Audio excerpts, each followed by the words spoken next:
insubordinate, renegade, mischievousness, rebellion. There comes a point in one's life where you realize, bitch, I want to do what I want. A point where you realize you have a certain amount of Slytherin tendencies. A point where you say to yourself, was the DARE program in the 6th grade lying to me? Buckle up, my sweet whores, because it's time to take a trip down the road of rebellion. As a child, I wanted my parents to think I was a good girl, but then I would secretly do what I wanted behind their backs. I consistently stole money from my dad's giant Corona beer piggy bank anytime the desire for bubblegum would strike. I once wrote a poem about my mom titled, Yeah, She's a Bitch, which my mom found, by the way, and then forced me to read aloud to her. A classic moment in human history. But it wasn't until the fine old age of 13 when my interest in the sweet nectar of rebellion really blossomed. A standard suburban divorce followed by a mother and daughter moving to the poor side of town.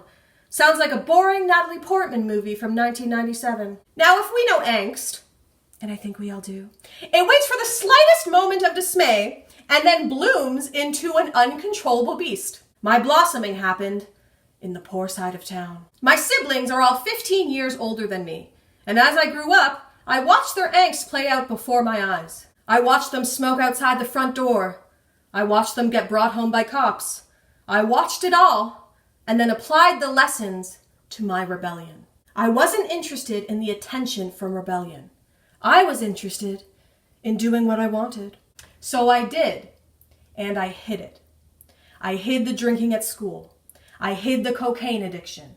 I hid the eating disorder. I hid the sluttiness. I hid the gayness. I hid myself from anyone who wasn't rebelling with me. This is a standard coming-of-age story, and indulging so thoroughly in my rebellion helped me become ever so wholesome now. But I've learnt that hiding myself from anyone different from me isn't what I want to do anymore. It served its purpose. But I ask myself, did my dad really know me when he died? He didn't know I was gay. He didn't know what I'd gone through. He didn't know about my first love. He didn't know about the philosophy I was developing. Part of me feels like I hid his daughter from him. I believe in something beyond the physical world. And I believe my dad knows me completely now.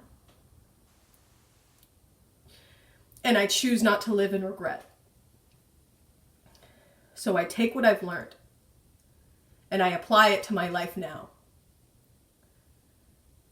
By politely refusing to hide my rebellion from anyone willing to look at me.